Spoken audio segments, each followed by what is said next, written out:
저는 하락론자가 아니에요. 어디서 부담을 치네. 저는 이거를 이미 7년 전, 8년 전부터 주장을 해왔습니다. 물론 이게 나갈지는 모르겠습니다.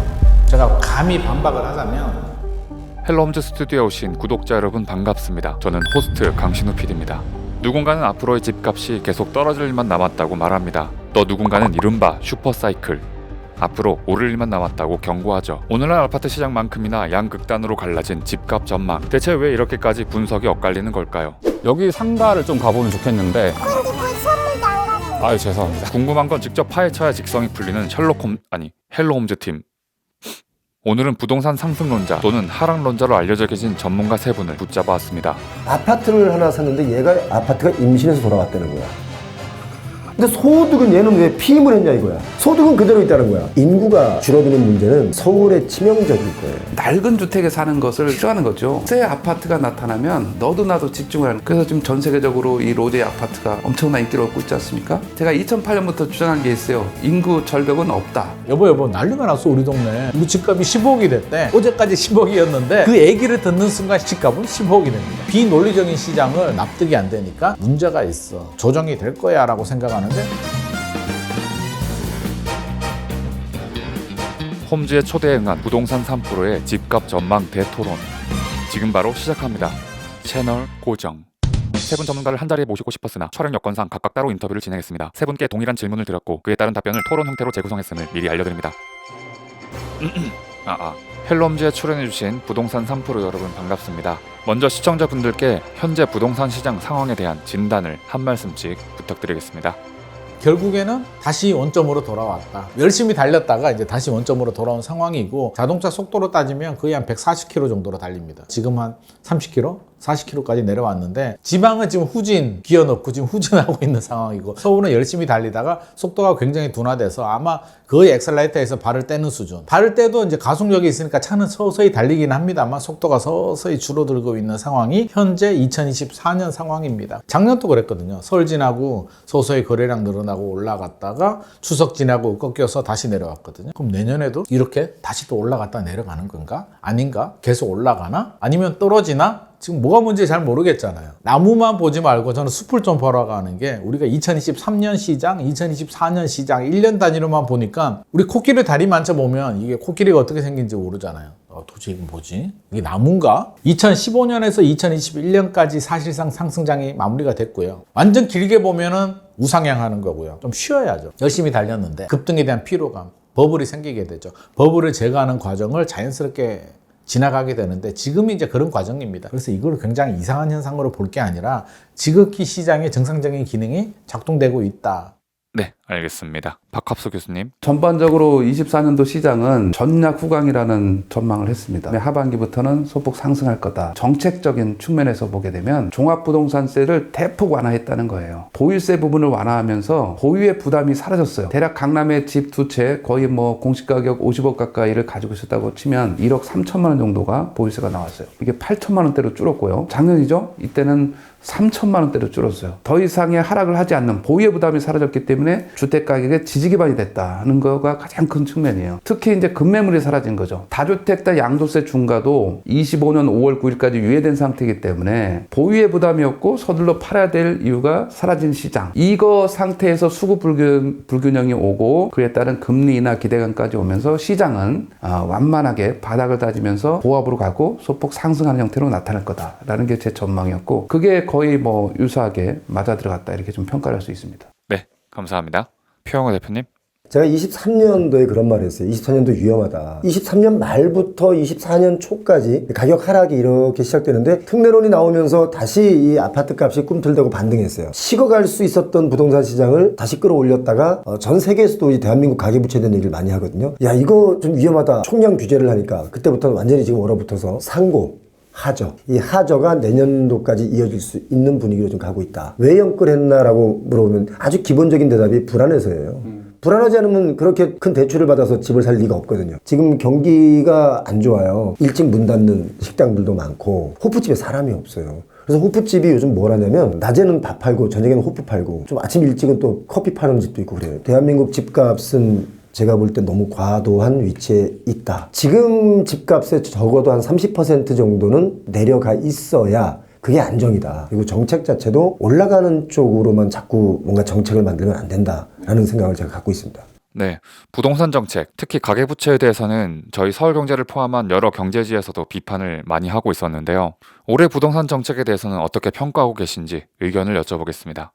정부에서 대표적으로 내세운 정책이 대출 규제입니다. 어떤 면에서는 이제 가계부채 관리를 위한 그런 방편으로 나온 건데 다소 좀 과도한 측면이 있을 수가 있어요. 전 세계적으로 금리가 인하하는 이런 측면이 있는데 이걸 인위적으로 가산금리를 올려서 금리를 인위적으로 상승시키는 이런 거는 시대 흐름에 역행하는 그런 거기 때문에 바람직하지 않고요. 더군다나 이 대출을 받아서 집을 사는 수요자들이 중산층이나 서민층이기 때문에 정작 보호 대상이에요. 특히 정부의 정책자금 대출 같은 이런 디딤돌 대출까지 오히려 이게 주객이 전도되는 이런 아주 애매한 모습이 됩니다. 오래 갈 수 있는 정책은 아니라고 봅니다. 특히 대출 총량은 또 연초가 되면 다시 새로운 해가 시작이 되면 한도는 어느 정도 또 확충이 되기 때문에 특히 이제 대출 금리를 인상시키는 이런 가산 금리를 붙여서 대출 금리를 올리는 것은 역시 한 6개월 정도의 유효기간이라고 볼 수가 있어요. 내년 1분기 정도가 거의 사실상 영향을 미칠 수 있는 한계가 아닌가 이렇게 좀 평가를 할 수 있습니다. 원래 7월에 2단계가 시행될 예정이었거든요. 근데 그걸 정부가 2달 연기했단 말이에요. 그러니까 시장에서 어떻게 받아들이냐면 이제 왜곡 인지를 하게 되죠. 물론 정부는 이유가 있죠. 이게 뭐 내수 경제도 좋지 않고 PF 문제도 있고 시장에서는 다르게 해석하죠. 야, 이게 집값 잡을 의지가 없구나 정부가. 윤석열 정부는 계속 규제를 풀었단 말이에요. 사실상 집값이 떨어졌기 때문에 규제를 풀었는데 사람들은 또 왜곡 인지를 합니다. 의지가 없으니까 각자 도생하자, 사야겠구나라고 해서 그래서 7월에 이제 거래량이 폭발합니다. 기다렸던 매수자들이 더 이상 난 불안해서 못 참겠어라고 하면서 거래량이 폭발하고 이제 8월 되면서 이제 규제 얘기가 나옵니다. 9월 되니까 이제 뭐 스트레스 DSR도 시행이 되고 정부가 또 여러 가지 뭐 공급 계획들도 발표가 되고 가장 문제는 단기 급등에 대한 피로감. 우리 다 알잖아요. 한강 벨트 쪽은 이제 전고점을 도달했단 말입니다. 자신이 없으니까 지금 매수자들이 더 이상 따라붙지는 못하는 겁니다. 핑계는 대출 규제라고 하는데 저는 올라갈 것 같은 기대감이 있다면 뭐 대출 규제가 있어도 뚫고 들어가죠. 대출? 아니 뭐 지방으로 가든지 어떻게든 방법을 찾으면 대출 나와요. 안 나와. 금리가 좀 높을 뿐이지 나오는데 그게 또 미국에 또 트럼프까지 대통령이 됐네? 불확실성이 커지니까 가랑비에 지금 계속 옷이 젖고 있는 상황이기 때문에 지금 시장의 매수자들은 좀 발을 빼는 분위기, 관망하는 분위기입니다. 네, 표영호 대표님. 부동산 정책은 원칙이 제일 중요해요. 너무 왔다 갔다 하면 뭐 이게 금방 법이 바뀔 텐데 뭐라는 인식이 있으면서 그 법을 믿지를 않아요. 뭐 이번 정부만 왔다 갔다 한 게 아니고 그전 정부, 또 그전 정부도 계속 왔다 갔다 한 거예요. 어느 한 가지 방향으로 일관성이 좀 있어야 되는데 근데 이번 정부도 두 가지를 고민할 것 같아요. 부동산 가격의 안정화도 꾀해야 되고 또 부동산 시장도 살려야 되고 그러니까 이게 말이 앞뒤가 안 맞잖아요. 규제를 썼다가 특례론 줬다가 또 규제를 썼다가 특례론 줬다가 그러니까 어느 장단에 춤을 춰야 될지를 모르는 거죠. 저는 기본적으로 실수요자들이 집을 좀 수월하게 살 수 있게 하고 그리고 저소득층에게는 주거복지 차원에서 뭔가 제공되는 것이 좀 있어야 되겠고 그리고 또 그러려면은 반드시 근절해야 되는 게 투기를 근절해야지 이런 것들이 실행될 수 있거든요. 그러니까 이런 원칙을 가지고 해야 되는데 그 신뢰를 바탕으로 부동산 시장이 움직이면 지금보다는 많이 안정화될 거다. 지금은 막 너무 들쑥날쑥하잖아요. 정부, 그러니까 국가를 운영하는 주체 입장에서는 참 이러지도 못하고 저러지도 못하는 그런 시장이라고 봐요. 김인만 소장께서는 시장의 불확실성을 지적해 주셨고 표영호 대표께서는 정책의 일관성을 주문하셨습니다. 그리고 박합수 교수께서는 대출 규제라는 것에도 유효기간이 있을 수밖에 없고 내년 1분기 정도가 한계라고 보고 계신다고 했죠. 지금부터는 2025년으로 눈을 돌려보겠습니다. 내년 집값 전망이 엇갈리고 있습니다. 오늘 출연해주신 분들도 전망이 엇갈리고 있는데요. 왜 이렇게 전문가들마다 서로 입장이 다른 걸까요? 상승론자, 하락론자 이 얘기 자체가 딱 한마디로 결정하면 카르텔이다. 전망이 엇갈리게 한다는 말은 전망이 엇갈리기도 하고요. 앞으로 예측이 불가능한데 뭐 갑자기 툭 튀어나오는 제도들도 있고 막 갑자기 툭 튀어나오는 뭐 규제도 있고 막 이러잖아요. 그러니까 구체적으로 얘기를 드리자면 일단 기본적으로 공급자의 뉴스에 휘둘리시는 분들 거기서 이익을 보시는 분들이 상승에 대한 무게를 많이 실어서 얘기해요. 개발되기 전의 가격보다 개발되어진 후에 미래 가치를 얘기하는 분들이 많잖아요. 미래 가치에 대한 얘기를 상승론자들은 하고 있는 거예요. 그 상승론자들이 하는 말이 공급 부족 얘기를 많이 해요. 그런데 우리나라 아파트, 서울 아파트도 마찬가지예요. 공급이 적을 때도 아파트 값이 하락한 적이 있어요. 공급이 많을 때도 상승한 적이 있고, 정말 헷갈려서 그럴 수도 있고, 얻어지는 베네핏이 다른 사람들이다 라는 생각을 하는 거예요. 저는 하락론자가 아니에요. 그러니까 저는 시장론자지 하락론자 아니에요. 저는 시장이 상승할 때 상승하는 시그널을 줬고, 하락할 때 하락하는 시그널들을 줬고, 하락하면 하락하는 이유에 대한 설명들을 제가 드렸던 거예요. 상승한다는 사람들은 서울 인구 집중되고, 서울 인구 뭐 늘어나고, 서울은 영원히 서울이고, 서울의 일자리가 안 변하고, 또 공급은 서울에 부족하고, 뭐 이런 얘기 계속 하잖아요. 근데 그분들의 말이 다 틀렸다는 게 아니에요. 그분들의 말이 제가 볼 때는 한 50%는 맞는 말이에요. 그런 주장들, 근거들이 나름 근거들이 있잖아요. 그런 상승을 주장하는 그 근거에 대한 좀 반박을 듣고 싶긴 했는데 인구가 줄어드는 문제는 서울의 치명적일 거예요. 인구가 감소되면 지방 아파트, 수도권 아파트들 중에 교통이 좀 불편한 지역에 있는 아파트들은 가격이 많이 하락할 거예요. 엄청난 하락을 할 거예요. 왜냐하면 일본도 그랬으니까.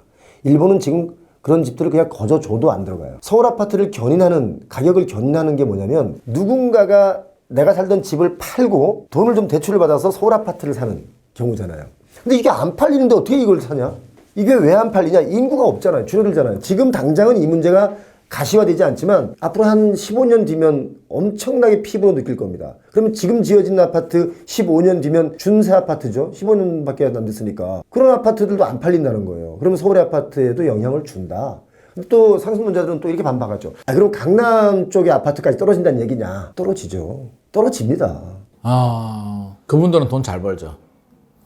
하락을 해서 돈을 잘 버는 거지. 저는 자기 사업이라고 생각을 합니다. 물론 이게 나갈지는 모르겠습니다만 자기 사업이자 자기 가치관의 문제이기 때문에 저는 존중을 해주는 입장인데, 제가 감히 반박을 하자면 10년, 20년 후에 인구가 줄어드는 걸 가지고 지금 집을 사지 말자고 하는 건 저는 직무유기다 라는 생각입니다. 아니 그러면 우리가 집을 사는 거는 두 가지 목적이 있잖아요. 하나는 나와 내 가족이 안정적인 주거 환경을 하는 방법, 두 번째는 인플레이션 방어를 하는 방법, 세 번째는 이제 많이 올라가면 더 좋은 방법이 있는데, 사지 말자는 얘기는 이제 전세 거주하자는, 자금이 부족해서 집을 살 수 없어서 전세나 월세 사는 건 어쩔 수가 없는 거고요. 내가 살 수 있음에도 불구하고 10억 원이 있었는데 나의 선택으로 전세를 살았다? 근데 내 친구는 집을 샀어요. 나는 10억 전세에 들어가고 내 친구는 10억을 주고 집을 샀다. 10년이 지나면 전세금은 10억 그대로인데 실질 가치는 7억 4천으로 떨어지게 되고, 10억짜리 집을 산 내 친구는 20억으로 올라가 있죠. 그냥 전세로 살자는 얘기는 일본처럼 20년 동안 월급도 안 오르고 물가도 안 오르고 모든 게 멈춰버린다는 게 전제 조건입니다. 근데 그 전제 조건이 우리가 맞을까요? 확률이 몇 퍼센트 될까요? 물론 그렇게 되지 않으리라는 100% 확률은 없죠. 하지만 확률로 본다면 10%? 5% 정도 확률에 베팅을 하겠습니까? 저는 적어도 51%를 넘어가는데 베팅을 해야 된다고 생각을 합니다. 그러면 인플레이션만큼 몇 배가 올라갈지는 모르겠으나 인플레이션 방어를 한다. 살다가 10년 후에 팔아도 돼요. 그러니까 왜 지금부터 그 20년 후에 내가 살아있을지도 모르겠고 어떻게 될지 모르잖아요. 20년 후에 무슨 일이 있을지, 내가 한국을 뜰지, 미국에서 살 수도 있잖아요. 사람 일은 모르잖아요.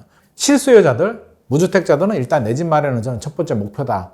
이거는 그냥 투기가 아니라 내 가족이 안전하게 살고 인플레이션 방어를 하기 위해서 반드시 해야 되는 미션입니다. 제가 보는 경제 침체는 어느 정도 바닥은 지나지 않았나 하는 생각은 하고 있기 때문에 블랙스완이라는 이런 우리가 예측하지 못하는 변수가 나타나서 제2 IMF가 오든지, 그다음에 뭐 2008년 뭐 그런 그 금융위기, 우리가 예측하지 못했던 특단의 쇼크가 온다면 당연히 30% 정도 떨어질 수 있는 우려는 있죠. 그러나 확률은 70% 정도 수준으로는 오지 않는다. 하락 변수 중에서 두 가지 정도를 더 언급하게 되면 미분양 주택의 증가 뭐 이런 것들을 얘기할 수 있는데, 수도권과 지방을 좀 분리해서 생각해야 되는데, 수도권에서는 전체적인 미분양 물량의 한 5분의 1 정도밖에 없어요. 우리나라 미분양 주택이 한 뭐 6만 6천 정도 뭐 이 정도 되는데, 수도권은 미분양의 부담이 굳이 한 군데 따진다면 평택시 정도가 약간의 부담이 있을 뿐 전혀 부담이 없는 시장이 수도권 시장이고요. 지방은 뭐 대구가 됐던 포항이 됐던 이런 일부 지역의 부담은 아직은 좀 있지만, 포항 같은 경우에도 6천 가구 넘다가 3천 가구 정도로 지금 줄어 있는 상태예요. 하락 변수 중에서 또 꼽아봐야 되는 대부분 사람들이 할 수 있는 게 이제 부동산 PF 대출 부실 문제. 이미 알려진 변수, 시장에 노출된 지가 2년이 넘은 변수는 완전한 쇼크로 다가오진 않습니다. 인구 감소 이런 얘기 듣고 그러는데요. 제가 2008년부터 주장한 게 있어요. 인구 절벽은 없다. 수도권은 인구가 감소하지 않아요. 계속 늘고 있어요. 2008년 이후에 지금까지 24년까지 계속 늘어요. 수도권의 인구는. 서울이 조금 감소하지만 경기도에서 늘어나고 인천은 완만하게 늘어나는 거예요. 인구는 감소하되 서울의 가구 수는 는다 이런 통계도 있더라고요. 그 얘기를 제가 제일 먼저 했는데요. 그러니까 인구는 줄어들어도 지금 우리 1인 가구가 1000만 가구가 넘었잖아요. 인구는 줄지만 세대수가 늘어나서 결국 집은 더 필요하다. 근데 집은 부족하니까 가격은 오른다. 이거잖아요. 논리가. 앞으로 4, 5년 동안은 이게 뭔가 접목되는 말일 거예요. 그런데 일기 신도시 재건축 해야 되죠. 그럼 용적률을 올려줘야 재건축이 가능하죠. 용적률을 올려주면 그만큼 세대수가 늘어나요. 한 30% 정도 늘어나겠죠. 그러니까 세대수가 늘어난다고 치더라도 1인 가구로 늘어난다 치더라도 결국 늘어나는 집 숫자를 못 잡을 거예요. 지금은 공급이 부족하다라는 말을 할 수는 있는데 이것도 이제 얼마 남지 않았다. 네, 알겠습니다. 먼저 표용호 대표께서는 평소 시장론자로서 아파트 가격의 사이클이 있고 지금은 인구 감소 등 문제로 하락 사이클이 예상된다고 하셨습니다. 반대로 박합숙 교수께서는 수도권에서 인구 감소와 미분양을 얘기하기엔 무리가 있다고 지적을 해주셨고요. 또 김인만 소장께서는 20년 뒤 경제 상황까지 바라보기보다는 인플레이션 해지를 위해서라도 내 집 마련이 꼭 필요하다고 강조하셨습니다. 그렇다면 앞으로의 집값을 결정할 변수들, 전세 가격 포함해서요. 2025년 집값 전망 어떻게 바라보고 계십니까? 뭐 미국 경제 상황을 본다면 트럼프도 경제를 살려야 되니까 금리를 계속 다시 또 올리기는 쉽지 않을 것 같거든요. 그러면 금리를 좀 더 내린다면 한국은행도 금리를 내린다. 그러면 불확실성 제거가 되면 투자 심리 입장에서 본다면 긍정적인 부분. 그리고 서울은 구조적인 문제가 있잖아요. 공급 물량. 지금은 올림픽파크 포레온이 이제 11월 27일에 입주합니다. 그러면 입주장이 아마 한 1분기까지는 갈 것 같습니다. 그래서 제가 1분기까지는 관망이고 약세라고 하는 이유가 일단 서울에 물량이 12,000세대가 나와요. 강동구에. 물론 올림픽파크 포레온 전세 월세 가격은 쉽게 떨어지지 않습니다. 이게 좀 이례적이긴 한데 왜 안 떨어지냐면 정책의 부작용인데 실거주 의무 3년 유예가 있어요. 이게 폐지가 안 됐어. 폐지하겠다고 했는데 국회 문턱에 막혀서 폐지를 못합니다. 그래서 내린 결론이 작년에 나왔죠. 3년 유예를 하겠다. 그냥 떠넘긴 거예요. 그럼 집주인 입장에서는 3년 내에 입주를 해야 되거든요. 요즘 얼죽신이잖아요. 얼어 죽어도 신축 아파트 좋은데 이제 내가 새 아파트에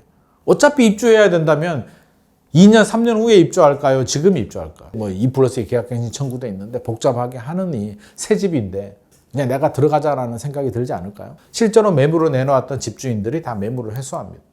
왜? 잘 지었거든. 어떤 식으로든 입주하게 되면 이 집은 비잖아요. 그럼 다른 세입자가 들어와야 되잖아. 그러니까 어떻게든 서울에 물량은 나와요. 전세, 월세 또는 매물은 나오기 때문에 최근에 매물은 늘어납니다. 문제는 2분기가 지나면 문재인 정부 시절에 4만 호가 넘어섰거든요. 4만 7천 호 정도 입주 물량이 나왔는데 전세, 집값 다 올랐죠. 서울은 4만 호도 모자라요. 근데 2만 호, 2만 5천 호밖에 안 나온다? 굉장히 부족하죠. 더 문제는 언제? 2026년.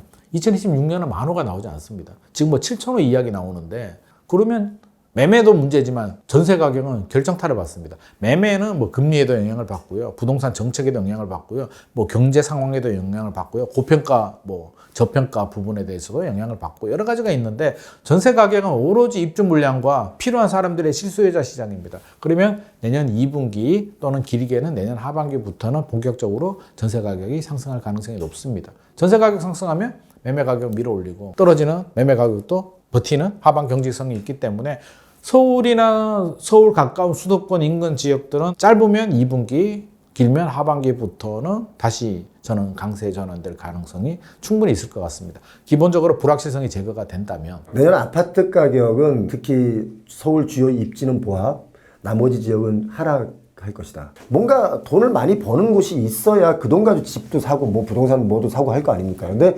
경기가 안 돌아가면 안 되거든요. 지금 우리 경제 성장률도 지금 예전만 못하다는 거예요. 이게 선진국 문턱에서 경제 성장률이라는 게 또 계속 마냥 치고 올라갈 수 없잖아요. 자원이 없는 나라에서 시중에 도는 돈들, 이런 돈들도 역시 총량이 있다. 그러면 부동산 전체적으로 전반적으로 가격이 오르기는 힘들다. 내년도 25년도의 아파트 가격은 신규 아파트는 가격이 보합세 아니면 조금 오르거나, 그러나 기존 구축 아파트들은 하락세, 내림세로 갈 것이다. 우리 아파트 사실 분들 제 이야기 잘 들었으면 좋겠어요. 이제 급매로 나오는 물건들 중에 22년도 하락할 때처럼 30% 40% 막 던지는 매물들이 나올 거예요. 지금 요즘은 무슨 말을 하냐면 신규 아파트 공급 부족이란 말을 해요. 아니 신규 아파트 공급 부족이란 말은요. 서울에 100만 채의 신규 아파트를 공급해도 그 다음 해에는 공급 부족하다고 또 얘기 나와요. 새 아파트는 늘 부족해요. 새 옷은 늘 부족한 거예요. 그럼 마이너스 피 아파트는 왜 나옵니까? 물어보고 싶어요. 네, 박합수 교수님. 금리가 인하되게 되면 25년도에는 하나의 변수에 주목해야 되는데 유동성 흐름이에요. 유동성이라는 것, 자, 금융기관에 있던 이런 예금이라든가 이런 유동성이 금리가, 예금 금리는 지금 대출 금리는 일부 올라가는데 오히려 예금 금리는 더 떨어지고 있는 중이잖아요. 근데 추가적으로 기준 금리를 인하하게 되면 예금 금리는 더 떨어진다는 얘기예요. 그러면 이 여기 은행권, 금융권에 있던 유동자금이 부동산으로 유입될 수 있는 여지도 커진다고 할 수가 있어요. 전체적으로 시장은 조금 더 지지개만 형성하고 약간의 우상향할 여지가 있다. 자, 이제 공급이 부족하고 전세 가격이 상승한다는 이런 기본적인 두 개가 밑바탕에 깔려 있는 시장이고요. 여기에 금리 인하와 유동성이 증가되는 여기 네 가지의 움직임이 이제 바닥에 깔려 있는 변수라고 보게 되면 다섯 번째 나타나는 변수는 이제 이겁니다. 매수 심리. 공급이 부족하고 전세 가격이 올라가게 되면 전세입자는 불안하게 생각을 하고 공급이 부족하니까 앞으로도 가격이 올라갈 수 있다는 이런 우려가 생기게 됩니다. 여기에 금리가 인하되고 유동성이 늘어나게 되면 매수 심리가 자연적으로 발휘될 수 있는데 이게 실수요자의 매수 심리만 나타나면 괜찮은데 투자자의 매수 심리도 나타날 수 있는 우려가 있어요. 보유의 부담이 없고 양도세 중과에 대한 부담이 없기 때문에 그렇습니다. 오히려 이제 시장 안정을 위해서는 실수요자의 매수는 충분히 향후 중장기적으로는 주택시장 안정에 기여하는 거기 때문에 이것은 오히려 저는 장려하는 입장이고요. 다만 이제 투자자의 그런 매수는 어느 정도는 차단할 필요가 있겠다라는 주장을 하고 있는데 특히 다주택자의 취득세를 지금 정부가 완화하겠다고 하는데 이 완화를 철폐하고 오히려 다주택자의 취득세 중과를 유지해서 이 다주택자가 새롭게 부동산 이 아파트 매매 시장에 진입하기 어렵도록 일자 차단하는 것도 시장 안정 측면에서는 좀 중요한 그런 정책이 될 거다 이렇게 얘기할 수 있습니다. 네, 지금까지 올해와 내년 부동산 시장 전망에 대한 전문가분들의 다양한 의견을 들어보았습니다. 다음 영상에서는 아파트 양극화와 얼죽신 현상의 해법, 그리고 실수요자 맞춤 부동산 투자 전략에 대해서 계속 말씀 나눠보도록 하겠습니다. 채널 고정. 채널